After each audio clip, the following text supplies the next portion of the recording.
Now, before we get too in depth, one, how's my bandana looking? It looks pretty good. Yeah, this might be a thing. Christian bandana summer. I don't know. We'll see. In today's video is going to be about design. More specifically, Instagram. More specifically, the newsfeed on Instagram. More specifically, Instagram's grid.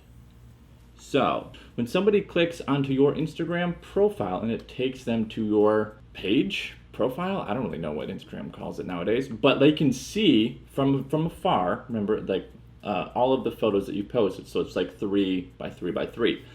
So what you can do if you want to and get creative is you can create a pattern or a grid, if you will. Here are some examples. We have the classic 1-2 punch. That's not what it's called. But it's like photo, some sort of quote, and then photo, right? So what that looks like, for you guys posting, is 2 photos in a row, and then a quote. And then it'll line up, so it'll look like this. Or you can do the every other one. You can do, now I'm saying quote, but it doesn't have to be a quote, right? It could be something as simple as a color pattern if you wanted to, but I'm just using quotes because it's easier to say. So it could be like the every other post, and it ends up looking like a checkered board one. So that's something to think about. The pros of making a grid on Instagram would be that when people that don't know you click on your page, it gives off a impression that you sort of know what you're doing.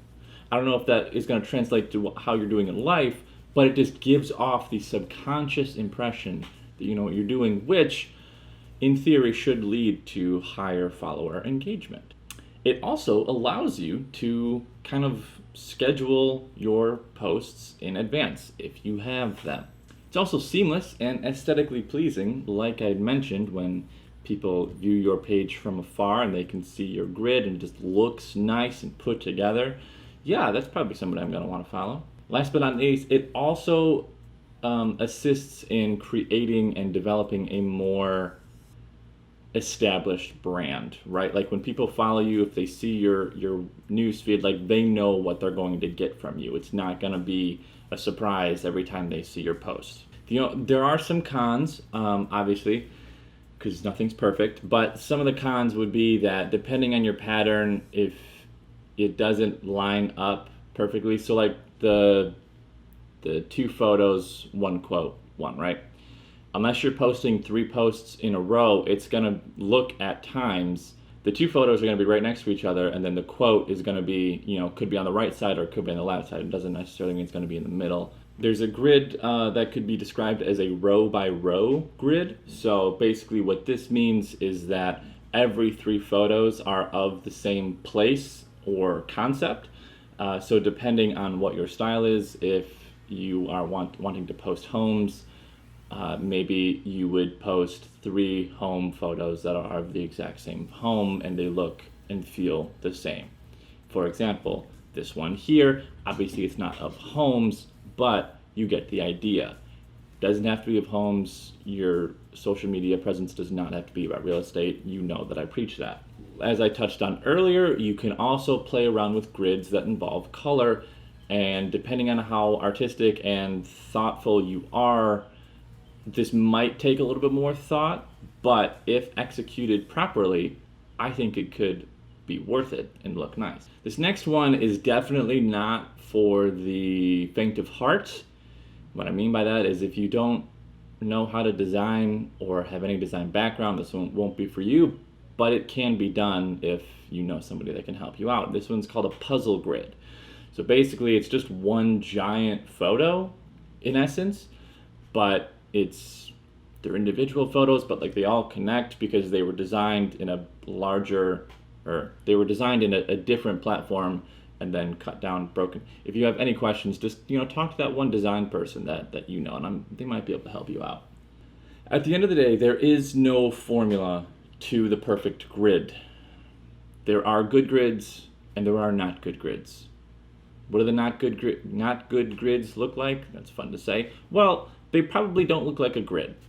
I mean, that's about it. If you can't, if the person says that they have a grid and you look and you're like, I can't see the grid, it's not good. You can't see it. This isn't, this isn't make or break. This isn't, it's just something, right? If you want to take your Instagram up a notch, this is the place to do it. Last but not least, another important thing to think about when gridding, I'm not going to use that as a verb, when you choose to grid an Instagram page, would be to maybe only have a select filter or two, right? That way the colors sort of all look the same. The contrast is similar throughout. That's something to keep in mind when you're doing that. That'll, even if you don't think you have a super strong grid, if all of your photos look the same and they feel the same, I think that will definitely help I think that will definitely be more aesthetically pleasing to the eye, which will hopefully increase your followers' engagement. Okay, hopefully this was a quick video, 8-ish minutes. I'll probably cut a lot of it out because I'm just rambling, but that's this week's video. Thank you guys for watching. Stay tuned for next week.